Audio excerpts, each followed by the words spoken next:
दुर्दैवी पंचतारका बाबूराव अर्नाळकर. प्रकरण 8. बक्षीची चूक. बक्षीने वर उचललेला पेयाचा प्याला टेबलावर जवळजवळ आपटलाच आणि विचारले, काय घडले? ताबडतोब सांग, मला वाट पाहायला लावू नकोस. तो माझ्या जाळ्यात अगदी सहजी अडकला, वैशाखी म्हणाली. तो तेथे कधी जाणार आहे? आज रात्री. रात्र पडण्यापूर्वी तो त्या जागेची पाहणी करणार आहे. त्याच्यासाठी कोणते ताट वाढून ठेवले आहे ते पाहणार आहे. शाबास वैशाखी, तू फार चांगले काम केलेस. बक्षी हसून म्हणाला.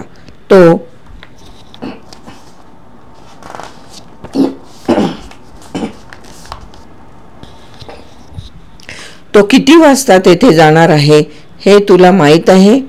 तो तसे काही म्हणाला नाही. मी चमत्कार घडवू शकेन असे समजू नका.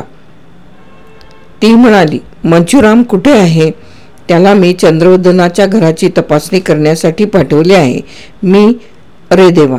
बक्षी उडी घेऊनच उठला आणि दाराकडे धावला. जर मंचुरामने चंद्रवदनाला आज रात्री लागणारे एखादे हत्यार पळविले तर त्याला लागलीच संशय येईल. वैशाखी धाव आणि त्या मंचुरामला गाठ. त्याने मॉरिस मोटार नेली आहे.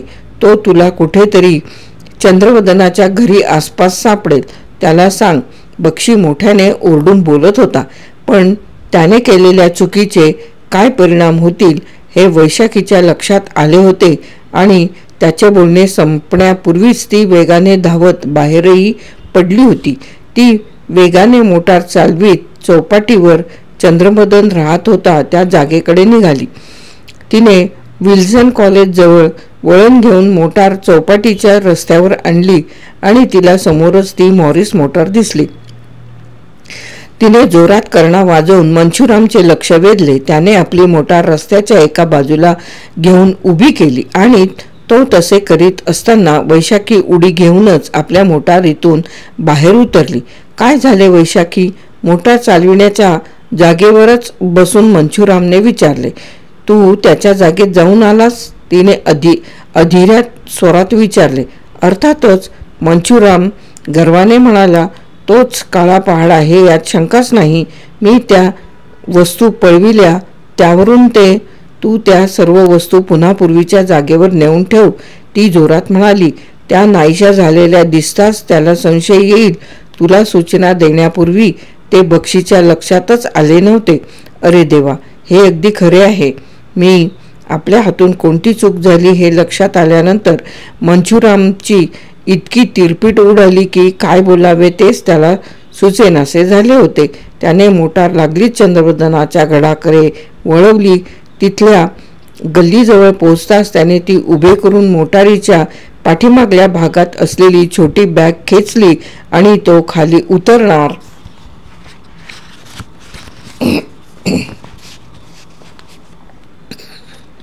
तोच त्याला चंद्रवदन आपल्या घरात प्रवेश करताना दिसला. मंचुराम पुन्हा चंद्रवदनाच्या घरात प्रवेश करू शकला नव्हता. जी चूक झाली होती ती त्याला दुरुस्त करता आली नव्हती. वैशाखीने जे सांगितले होते ते संपूर्ण सत्य होते आणि तिने ते अगदी मनपूर्वक सांगितले होते अशी चंद्रवदनाची खात्री पटणे अशक्यच होते. तिने आपणाला बक्षीबद्दल अत्यंत तिरस्कार वाटतो असे जे दर्शविले होते तो तिचा बहाणा असण्याचीही शक्यता होती.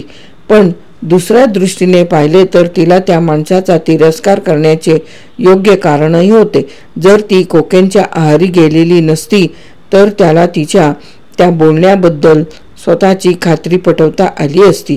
पण कोकेन सारख्या महाभयंकर व्यसनाच्या आहारी गेलेली व्यक्ती काय करील आणि काय बोलेल याचा अंदाज करणेच शक्य नव्हते. पण तिने जे सांगितले ते सत्य असो वा नसो, त्याने महालक्ष्मी येथील बक्षीच्या अड्ड्यात प्रवेश करण्याचा निर्णय घेतला होता. जर तिने सांगितलेले सत्य होते असे सिद्ध झाले तर त्याला तिच्यापासून बऱ्याच मोठ्या मदतीची अपेक्षा करता येणार होती. पण जर तिने असत्य सांगितले असेल तर चंद्रवदनाने तो जादा धोका पत्करण्याचे ठरविले. कोणत्याही लबाडीच्या डावावर मात करण्याचा काही मार्ग असतोच आणि चंद्रवदन उर्फ काळा पहाडचा आपल्या बुद्धिचातुर्यावर इतका विश्वास होता की आपण बक्षीवर तर मात करूच, पण वैशाखी खरोखरच त्याला सहाय्य करत होती की बनवीत होती तेही आपल्याला शोधून काढता येईल असे त्याला वाटत होते. त्यासाठी तिने त्याला भेट दिली होती. ही गोष्ट उघड करावी लागणार होती, पण तिने त्याच्या जवळ जे कबूल केले होते त्याप्रमाणे ती वागली तर ती आतापर्यंत मुंबईपासून कितीतरी दूर आणि तिच्यावर बक्षीचा प्रभाव पडणार नाही अशा वातावरणात गेली असणार. त्यामुळे तिने चोरून चंद्रवदनाची भेट घेतली होती हे बक्षीला समजले तरी तो तिचे काही नुकसान करू शकणार नव्हता. चंद्रवदन बाहेर जाण्याचा विचार करीत होता आणि त्याच वेळी त्याला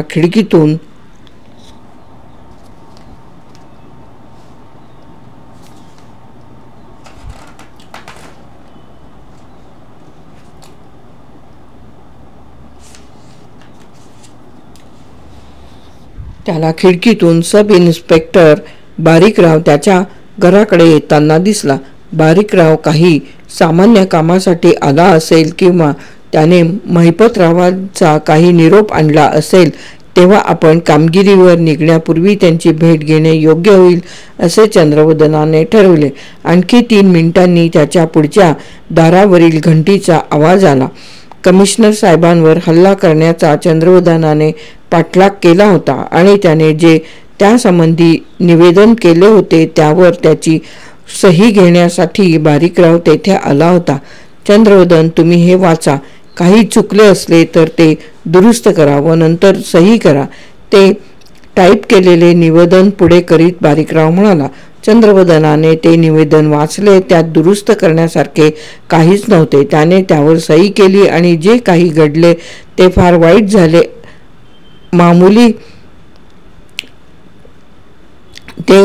वाईट झाले वगैरे मामूली बोलून त्याने बारीकरावाची तेथून रवानगी केली. त्यावेळी दार बंद करताना चंद्रवदनाच्या मनात प्रथम संशय डोकावला. पुढच्या दाराच्या कुलपावर अगदी सूक्ष्म असे ओरखडे उमटले होते. ते चंद्रवदनाशिवाय इतर कुणाच्या लक्षात येण्याजोगे नव्हते. त्याने कुलपाची अगदी बारकाईने तपासणी केली आणि कुणीतरी काही विशिष्ट हत्यारांच्या सहाय्याने ते दार जबरदस्तीने उघडले होते हे त्याच्या लक्षात आले. त्याच्या घरात कुणी चोरून प्रवेश करण्याची ती काही पहिलीच खेप नव्हती. त्यापूर्वी CID खात्यातील अधिकाऱ्यांनी त्याप्रमाणे कित्येक चोरट्यांनी त्याच्या गैरहजेरीत त्याच्या जागेत चोरून प्रवेश केला होता आणि त्या सर्वांचा एकच उद्देश होता, काळा पहाड आणि चंद्रवदन ही एकच व्यक्ती आहे हे सिद्ध करणारा पुरावा मिळविणे. निदान या प्रकरणात तरी महिपतराव तसा प्रयत्न करतील यावर त्याचा विश्वासच बसत नव्हता. तेव्हा त्याच्या गैरहजेरीत त्या जागेत प्रवेश करणारा माणूस पोलीस खात्यातील नव्हता यात त्याला तरी शंका नव्हती. तो त्या दारापासून विचार करीत दूर झाला तेव्हा त्याच्या मनात सूरजलाल बक्षीबद्दलचे विचार घोळत होते. जर बक्षीनेच तसा प्रयत्न केला असला तर वैशाखीने त्याला भेट देणे आणि त्यानंतर लागलीच तसा प्रयत्न होणे याला योगायोग म्हणता येणार नव्हते. तो चोरून प्रवेश करणारा कोण असावा?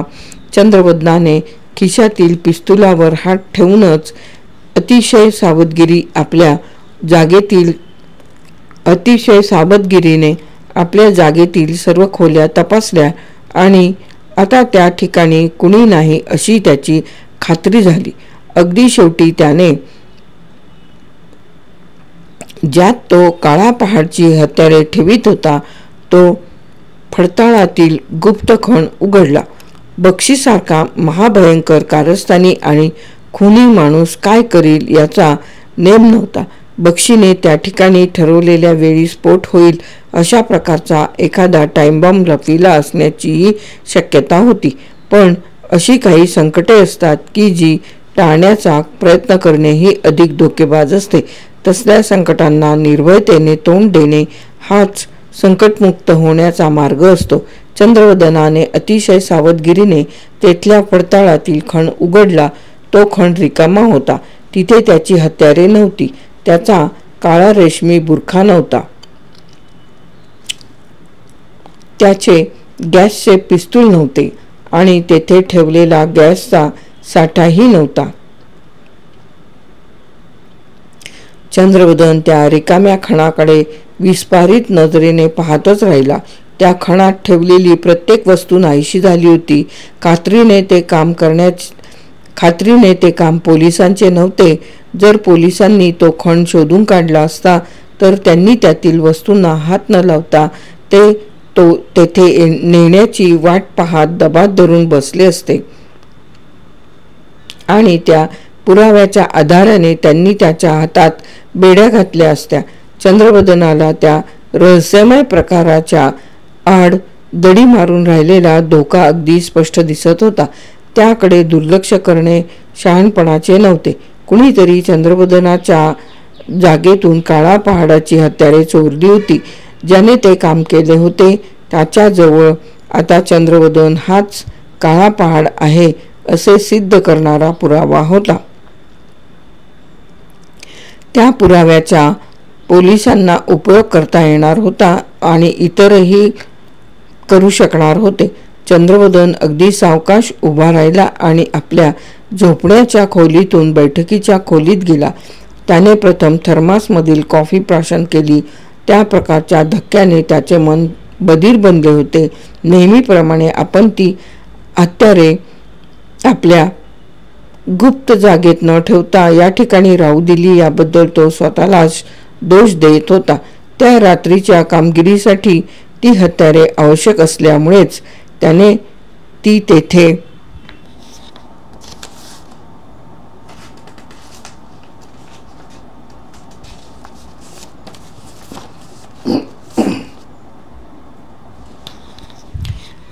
तेथे ठेवण्याचा लहानसा धोका पत्करला होता. पण त्यासाठी आता त्याला फार मोठी किंमत मोजावी लागणार होती. त्याच्याजवळ दुसरी हत्यारे होतीच. त्यामुळे पडताळातील हत्यारे नाहीशी झाल्यामुळे त्याचे काम अडणार नव्हते. पण ती हत्यारे त्या क्षणी दुसऱ्या कुणाच्या तरी हाती होती आणि तीच गोष्ट अतिशय महत्त्वाची होती. पण तो कोण? ती चोरी तो अर्ध्या तासापूर्वी तेथून बाहेर पडला त्या वेळात झाली होती. कारण जेव्हा त्याने वैशाखीला आत घेण्यासाठी दार उघडले तेव्हा कुलुपावर ओरखडे नव्हते. याचा अर्थ ती बाहेर पडताच कुणीतरी त्याच्या जागेत शिरले होते आणि त्यामुळे तो तिच्या त्या अचानक भेटीबद्दल अधिक विचार करीत होता. तिने त्याला महालक्ष्मी येथील घरातील नोकरांबद्दल माहिती दिली होती. तेथील विजेच्या तारा कशा प्रकारे जोडण्यात आल्या आहेत याची माहिती दिली आणि पहिल्या मजल्यावर बक्षीची जागा कुठे आहे हेही सांगितले होते. तिने सत्य सांगितले की असत्य हे जरी बाजूला सारले तरी त्याला असलेल्या धोक्याची तीव्रता कमी होणार नव्हती. त्यानंतर दिवसा रात्री कोणत्याही क्षणी त्याच्यासमोर त्याची हत्यारे ठेवण्यात येणार होती आणि त्याला जाब विचारण्यात येणार होता. तेव्हा ती हत्यारे परत मिळविण्यासाठी काय करायला हवे याचा विचार करायला हवा. कुणाच्या तरी हातात त्याच्या विरुद्ध वापरण्याजोगे असे जबरदस्त हत्यारे मिळाले होते की ज्यापुढे चंद्रवदनाचा निभाव लागणार नव्हता.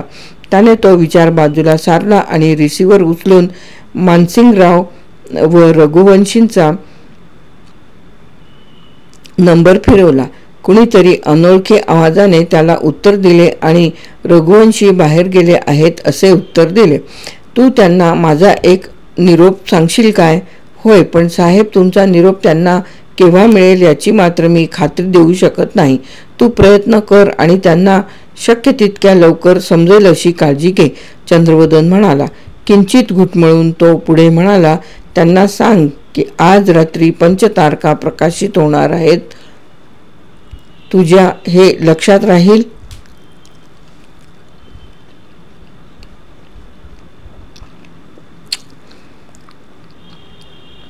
आज रात्री पंचतारका प्रकाशित होणार.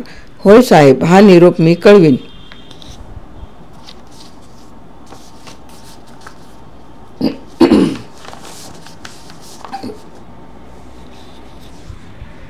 आणि त्यांना सांग की 8 वाजता आणि 9 वाजता टेलिफोन येईल तेव्हा त्यांनी घरात असावे.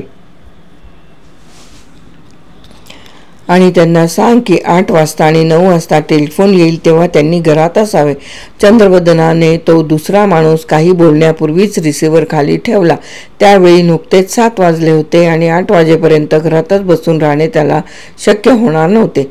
तो हळूच आपल्या घरातून बाहेर पडला आणि चर्नी रोड स्टेशनजवळ रेल्वे लाईन ओलांडून तो पलीकडच्या बाजूला असलेल्या आपल्या वेषांतराच्या जागेकडे गेला. त्याने आपल्या जागेचे दार उघडले आणि त्याचे एका हालचालीकडे लक्ष गेले. ती हालचाल इतकी अस्पष्ट होती की आपल्याला तसा भास तर झाला नसेल असेही त्याला वाटले, पण लागलीच त्याचा हात आपल्या खिशाकडे सरकला होता. त्याने आपल्या खिशातील पिस्तूल पकडण्यापूर्वीच एक माणूस आतल्या खोलीतून बाहेर आला होता. त्या माणसाने त्याच्या पोटावरच पिस्तूल रोखले होते. तो बाज बहादर होता आणि तो एखाद्या अनोळखी माणसाकडे पाहावे त्याप्रमाणे रागाने चंद्रवदनाकडे पाहत होता.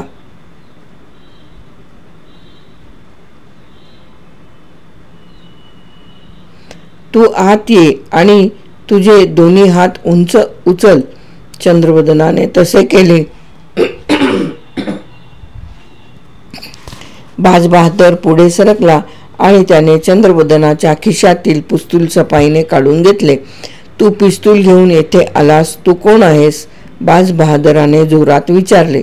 मी कोण याला काहीच महत्त्व नाही, चंद्रवदन म्हणाला. तो विचार करीत होता की ज्या जागेत चावी नसताना बाज बहादराने का आणि कसा प्रवेश केला होता आणि त्याच्यावर कितपत विश्वास ठेवता येईल. तू कोण याला बरेच महत्त्व आहे, बाज बहादर रागाने म्हणाला. ही जागा माझ्या एका मित्राची आहे आणि माझा मित्र येईपर्यंत तुला येथेच थांबावे लागेल. भलतेच तुम्ही माझ्या ओळखीचे आहात अशी माझी खात्री होईपर्यंत तुम्हाला येथून हलता येणार नाही. बाज बहादर, तू कॉफी तयार करशील काय? चंद्रवदनाने काळा पहाडच्या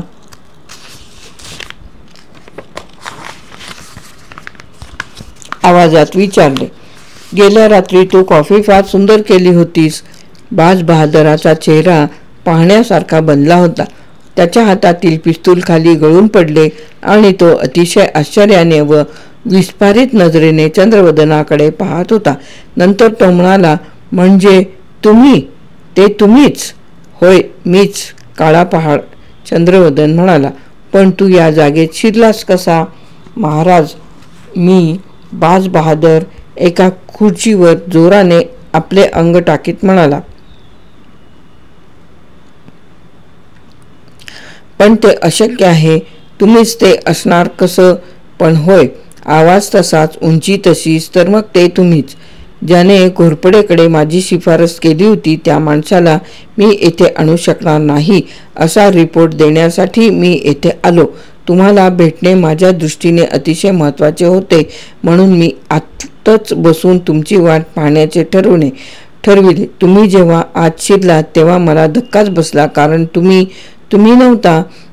आता माझी खात्री झाली आहे, पण तुम्ही आहात तरी किती?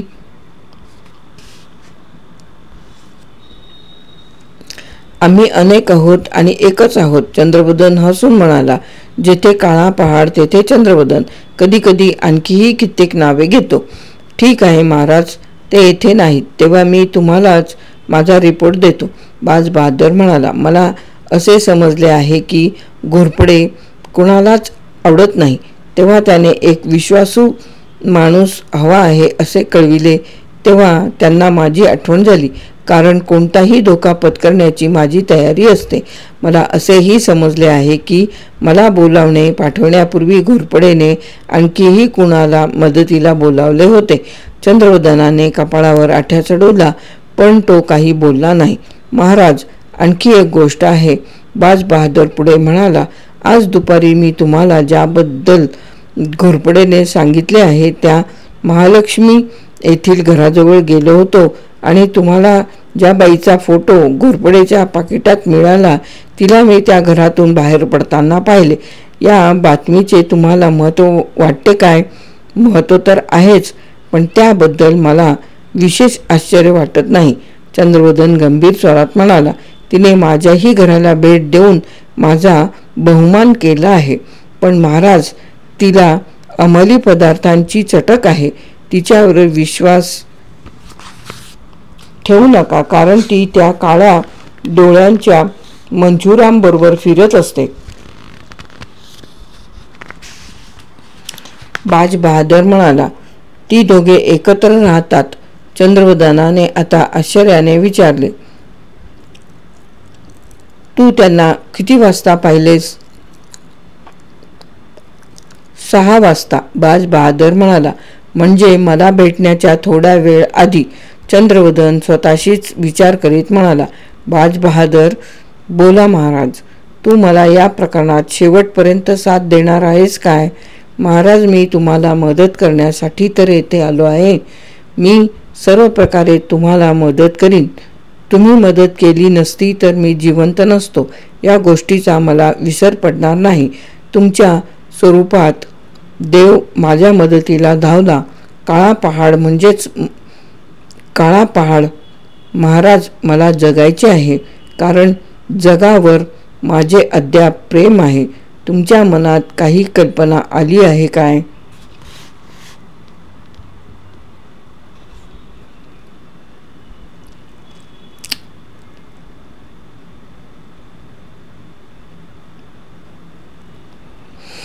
होय बाज बहादर, चंद्रवदन हळुवार स्वरात म्हणाला. मी महालक्ष्मी येथील त्या घराला आज रात्री 8 वाजता भेटेन, पण त्या ठिकाणी एकटेच जाणे मला आवडण्यासारखे नाही. तू माझा पाठलाग करायला हवा आणि घराबाहेर थांबायला हवे. त्यासाठी प्रथम तुला तोंडावरील ती जखमेची निशाणी तात्पुरती नाहीशी करायला हवी. तू तुझा कोट काढ. आता आपणाला फार वेळ थांबता येणार नाही. अर्ध्या तासानंतर जेव्हा बाज बहादर चंद्रवदनाबरोबर तेथून बाहेर पडला, तेव्हा त्याच्या चर्येत विलक्षण बदल झाला होता. त्याच्या तोंडावरील ती जखमेची निशाणी आता नाहीशी झाली होती. चंद्रवदनाने एका नाटकी सामना विकणाऱ्या दुकानातून पोलीस वापरतात तशा प्रकारची एक जीपही मिळवण्यात यश संपादन केले होते. त्यानंतर त्याने अगदी स्पष्ट शब्दात बाज बहादरला सूचना दिल्या होत्या. आपण महालक्ष्मी बॅटरीपर्यंत जाऊ, तोपर्यंत मी चालविणार आहे. तेथे पोचल्यानंतर तू हे कपडे अंगावर चढव आणि मोटार चालविण्याच्या जागेवर बस. तू मला महालक्ष्मी येथील घराकडे नेशील. आपण बाहेर थांबलो असताना बहुधा त्या जागेतून बक्षी बाहेर येईल. मी खाली उतरून त्याच्याबरोबर बोलू लागेन. पोलिसांची मोटार जवळ थांबली आहे हे पाहिल्यानंतर तो इच्छा असली तरी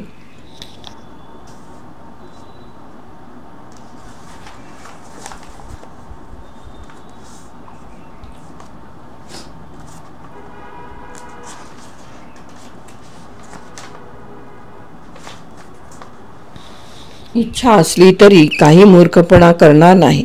मी त्याच्याबरोबर त्या घरात जाईन.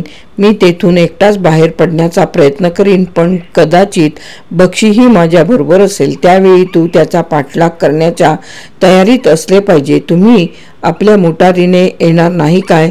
मी जर एकटाच बाहेर आलो तर तुझ्याकडे येईन आणि नंतर आपण ती मोटार आडबाजूला उभी करू. जर आम्ही दोघे बाहेर आलो तर मी मोटारीत बसेन आणि तू त्या अवधीत आपले कपडे बदलून मोटारीत दूर सरकशील. त्यानंतर तू बक्षी जाईल तेथे त्याचा पाठलाग करायला हवा. बाज बहादर, तुझ्यावर जे महत्त्वाचे काम सोपवायचे आहे ते तूच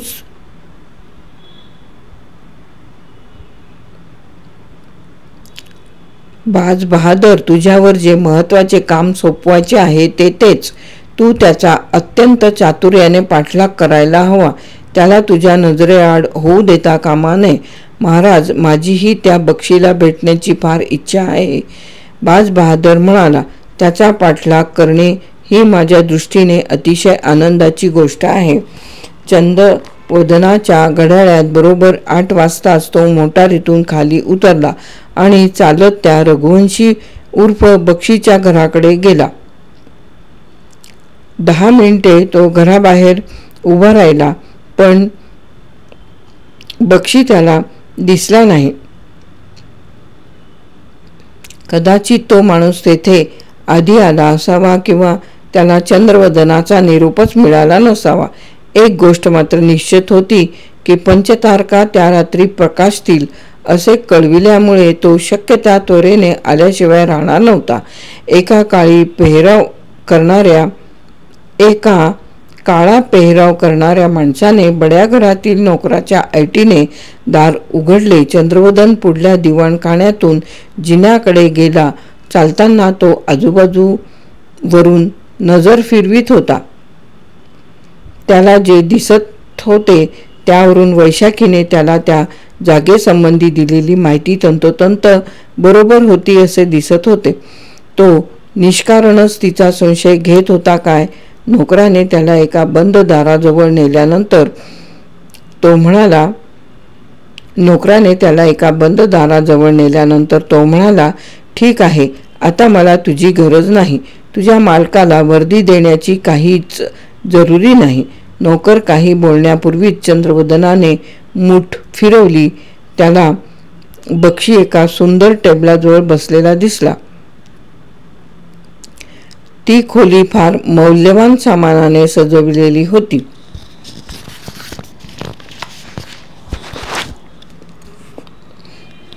त्याही जागेचे वैशाखीने अगदी हुबेहूब वर्णन केले होते. त्याने एरवी बक्षीला ओळखले नसते, पण त्या माणसाच्या डोळ्यांच्या विशिष्ट छटांवरून त्याची ओळख पटत होती. मानसिंगराव रघुवंशीने पांढऱ्या रंगाच्या केसांचा टोप डोक्यावर चढविला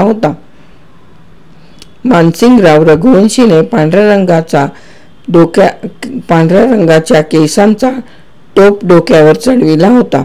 त्याचा पेहराव श्रीमंतीला शोभण्यासारखा पण जुन्या वळणाचा होता. चंद्रवदनाने त्याला पाहिले तेव्हा त्याच्या एका हातात टेलिफोनचा रिसिव्हर होता आणि तो बोलत होता. त्याच्या आवाजावरून चंद्रवदनाला त्याची पूर्ण ओळख पटली होती. मला ते समजताच मी तुझ्याबरोबर बोलेन. आपणाला फार जलद हालचाल करावी लागेल.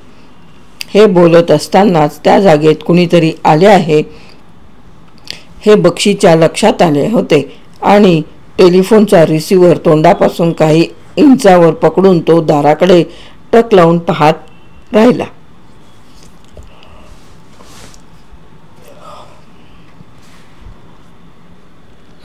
नंतर चंद्रवदनाच्या चर्येवरील आपली नजर बाजूला न करता त्याने अगदी सावकाश हातातील रिसिव्हर खाली ठेवला. चंद्रवदन, तुम्ही येथे काय करीत आहात? त्याने विचारले. बक्षी, तू काहीतरी वेडेपणा करण्यापूर्वी त्या खिडकीतून बाहेर डोकावशील तर ते फार चांगले होईल, चंद्रवदन हास्यमुखाने म्हणाला. जणू काय त्याच्या इच्छेविरुद्ध कुठल्या तरी अदृश्य शक्तीच्या दडपणामुळे बक्षीने मान वळवली. चंद्रवदनाच्या त्या बोलण्यामुळे त्याला फार मोठा धक्का बसला होता, पण जेव्हा त्याने खिडकीतून काही अंतरावर उभी असलेली मोटार आणि ती चालविण्याच्या जागेवर बसलेला माणूस पाहिला तेव्हा तो चवताळून मागे वळला आणि त्यावेळी त्याच्या चर्येवर दिसणाऱ्या रानटी खुणशीपणाने त्याने केलेल्या वेषांतराचे बेगडी स्वरूप उघड केले होते. महापाजी माणसा, तू तर मला वचन दिले होतेस. त्या माणसाला मी येथे का अडवावे ते माहीत नाही, चंद्रवदन म्हणाला. सावधगिरी बाळगण्यासाठी त्याला येथे आणले आहे. त्याच्या मोटारीत रेडिओ ट्रान्समीटर बसविला आहे, त्यामुळे तो काही क्षणातच हवी तेवढी मदत गोळा करू शकतो. बक्षी, हे केवळ तुझ्या माहितीसाठी आहे.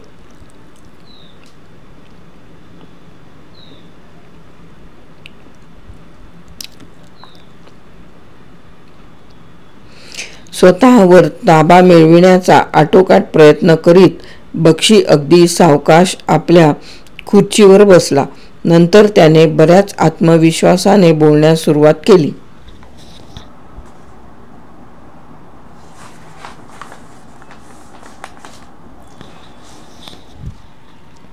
चंद्रवदन, तू बराच धूर्त आहेस असे दिसते, पण मला जी माहिती आहे ती त्याला असावी असे मला वाटत नाही.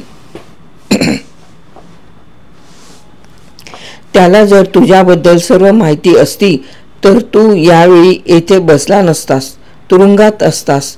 चंद्रवदन म्हणाला. बक्षी घुटमळला. त्याने एक सिगारेट पेटवली, पण पुन्हा बोलण्यापूर्वी ती रक्षापात्रात दाबून विझवली. चंद्रवदनाच्या तेथल्या अकल्पित प्रवेशामुळे, त्याच्या चेहऱ्यावर दिसणाऱ्या आत्मविश्वासामुळे आणि निर्भयतेने बक्षीला भलताच धक्का बसला होता. पण तो माणूस अगदी तात्पुरता हादरला आहे आणि त्याने त्यातून स्वतःला सावरल्यानंतर तो अधिकच घातकी बनेल हे चंद्रवदनाला माहीत होते. हे पहा चंद्रवदन, आपण एकमेकांपासून काही लपवण्याची आवश्यकता नाही.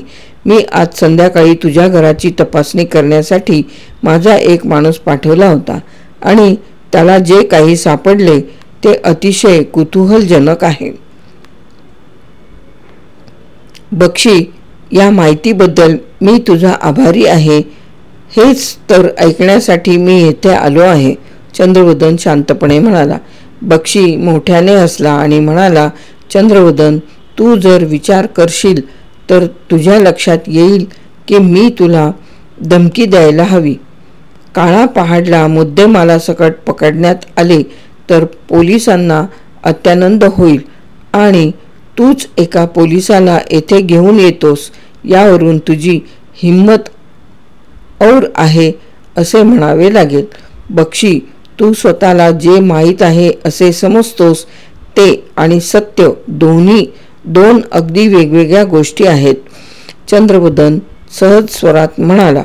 पण एक गोष्ट अशी आहे की जी तुला कधीही बदलता येणार नाही. मी जर त्या माणसाला येथे बोलावले आणि गेल्या खेपेला मी तुला कुठे पाहिले हे सांगितले तर तू अर्ध्या तासाच्या आत तुरुंगात जाशील. होय, पण त्यावेळी तू माझ्यापासून किती दूर असशील? हेटाळणीच्या स्वरात बक्षीने विचारले. मी त्याबद्दलही विचार केला आहे, चंद्रवदन म्हणाला. आपण त्याबद्दलही मोकळ्या मनाने विचार करू. मंचुरामने नेपाळमध्ये 2 खून केले आहेत आणि त्याबद्दल तो तेथील पोलिसांना हवा आहे. काळा पहाडची हत्यारे आणि इतर वस्तू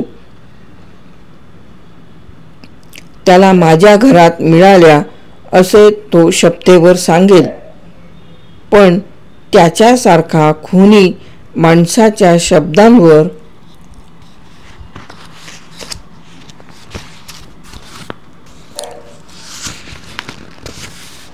येथील कोर्ट विश्वास ठेवणार नाही.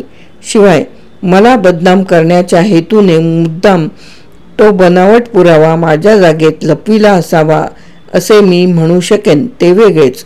बक्षीने मोठ्या कष्टाने आवंडा गिळला आणि तो म्हणाला, पण तूच काळा पहाड आहेस अशा प्रकारची अफवा पसरणे तुझ्या दृष्टीने घातक नाही काय? काही विशिष्ट परिस्थितीत मी तोही धोका पत्करीन, चंद्रवदन म्हणाला. पण बक्षी, आणखी एक गोष्ट सांगायला हवी. तुझी ती वैशाखी फार चांगली नटी आहे, पण तुझे नाटकच बेकार आहे. महामूर्खा, तसल्या आमिषाला फसून मी येथे आलो असतो असे तुला खरोखरच वाटले काय? सूरजलाल बक्षी आता अगदीच हतबुद्ध झालेला दिसला. त्याने महालक्ष्मी येथे यावे या हेतूनेच त्याने वैशाखीला पाठविले होते हे चंद्रवदनाने ओळखले होते. त्यावेळी त्याच्याकडे पाहताना चंद्रवदनही उत्तेजित बनला होता आणि त्याला खात्री वाटू लागली होती की ते प्रकरण आपण काही तासांच्या आतच समाप्त करू. पण आपण जर त्यांना कोंडीत पकडले तर तेही आपली ती हत्यारे पुढे करतील हेही तो विसरत नव्हता. पण राजशेखरच्या खुनाचा बदला घ्यायलाच हवा होता. एकमेकांवर नुसती चिखलफेक करण्यात काही अर्थ नाही, चंद्रवदन म्हणाला. आपण दोघांनीही एकमेकांना कचाट्यात पकडले आहे आणि त्यामुळे आपणाला एकमेकांची मान छाटता येईल. चंद्रवदन, या नात्याने मी तुझ्याशी सहकार्य करू शकणार नाही. पण बक्षीने त्याच्याकडे टक लावून पाहत विचारले, पण काय? पण काळा पहाड, या नात्याने मला पंचतारका हव्या आहेत. मी त्या राजशेखरकडून घेणार होतो आणि त्याला त्याबद्दल पैसे देणार होतो. मी तुझ्याबरोबर अर्धी भागी करू शकेन. त्याचा शोध करण्यासाठी होणारा खर्च आणि माझ्या हिश्श्याची रक्कम मी देईन. हे तुला कितपत पटते? तो तसे बोलताना बक्षीकडे लक्षपूर्वक पाहत होता. या नव्या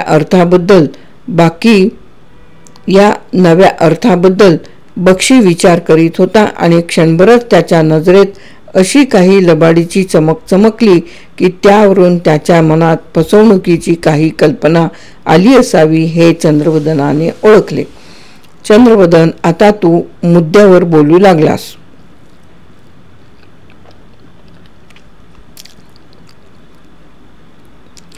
चंद्रवदन, आता तू मुद्द्यावर बोलू लागलास. तो आपले शरीर पुढे झुकवून म्हणाला, तूही त्या पंचतारका ताब्यात घेण्यास उत्सुक बनला आहेस, खरे ना?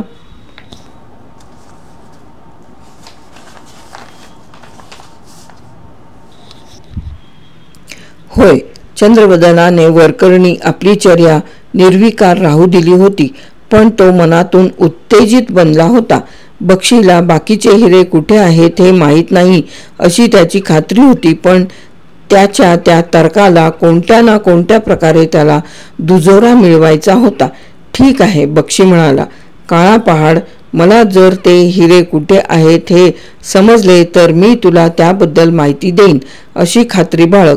पण माझे हे नाव इतरांच्या कानांवर जाणार नाही अशी ही तू खबरदारी घे, चंद्रवदन म्हणाला.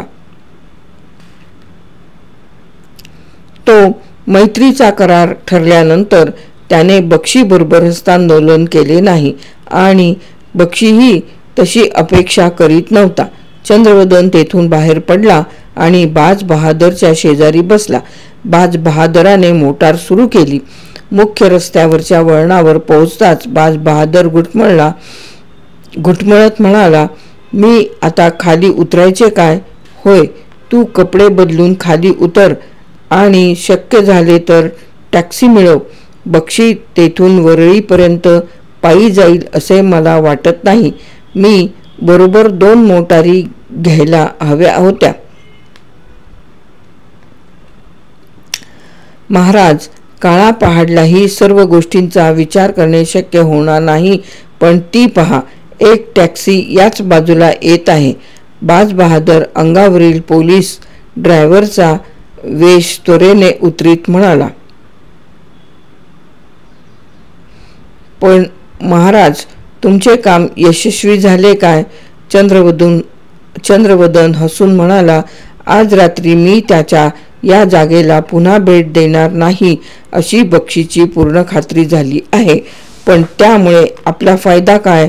बाज बहादराने बुचकळ्यात पडून विचारले. मी आज रात्री तेथे जाणार आहे. मला त्याबद्दल आश्चर्य वाटणार नाही, पण महाराज, मला एक सुचवायचे आहे की दोघांनाही लबाडी करता येते, तेव्हा तुम्ही सावध असायला हवे. मी माझा रिपोर्ट तुम्हाला पत्राने किंवा प्रत्यक्ष देईन. तुम्ही मला दिलेल्या पिस्तुलाच्या मोबदल्यात जर मला तुमच्या त्या जागेची चावी दिली तर बरे होईल. एका हाताने दुरून येणाऱ्या टॅक्सीला थांबवण्याचा प्रयत्न करीत बाज बहादर म्हणाला, म्हणजे मला घरफोडी करण्याची आवश्यकता भासणार नाही.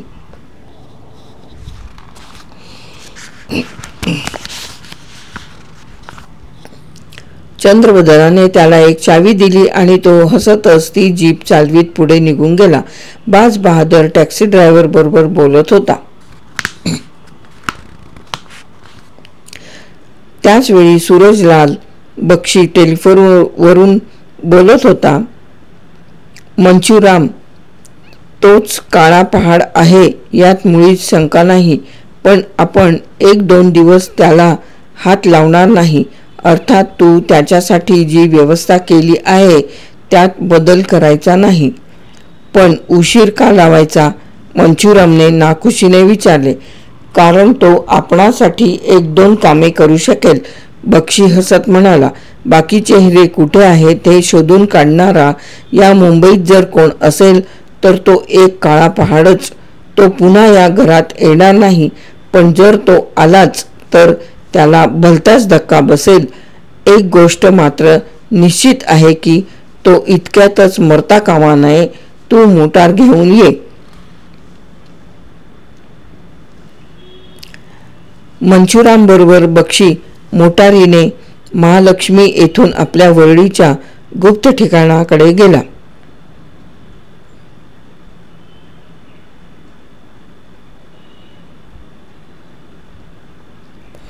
आपल्या मुक्कामाजवळ पोहोचल्यानंतर बक्षीने अचानक विचारले, त्या राजशेखरच्या मुलीचे काय? ती अद्याप पनवेल येथेच आहे काय? आपण वखारीत गेल्यानंतर आपणाला त्या संबंधीची माहिती मिळेल. ते तेथे पोहोचले तेव्हा ती माहिती तयार होती.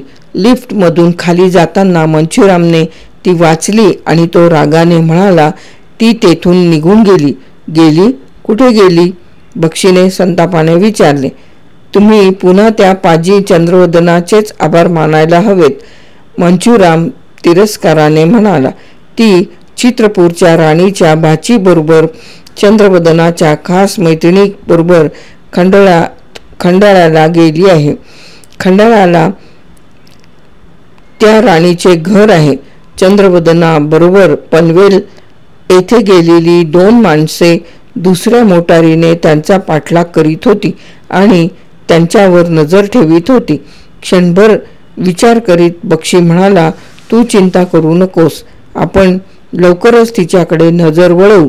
जर मेघमालेला आणि त्या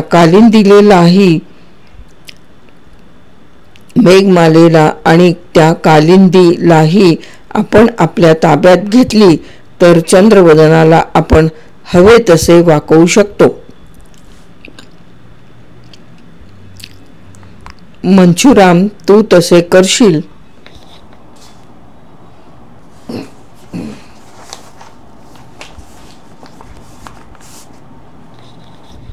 मंचुराम, तू तसे करशील ना? दिसायला तरी ते काम अगदी सोपे आहे. माझ्या माहितीप्रमाणे चित्रपूरच्या राणीचा तो बंगला अगदी एकांतात आहे. मंचुराम म्हणाला. बक्षीने समाधानाने मान डोलावली. एक काम झाले होते, पण आणखी एक शिल्लक राहिले होते. त्याच गुप्त जागेतील एका खोलीत मंगेश घोरपडे अतिशय घाबरून त्याला तेथे बोलावणाऱ्याची वाट पाहत बसला होता.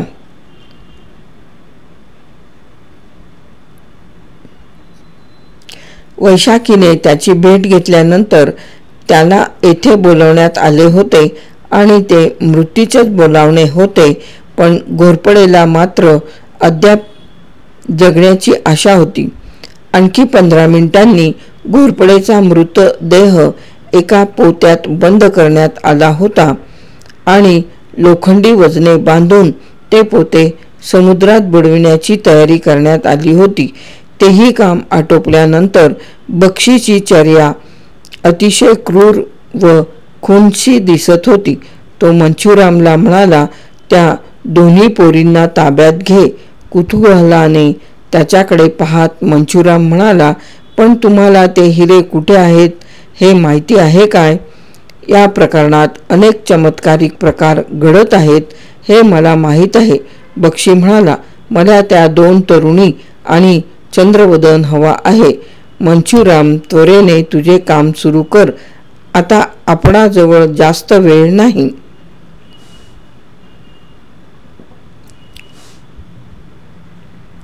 दुर्दैवी पंचतारका बाबूराव अर्नाळकर. बक्षीची चूक प्रकरण 8 येथे समाप्त.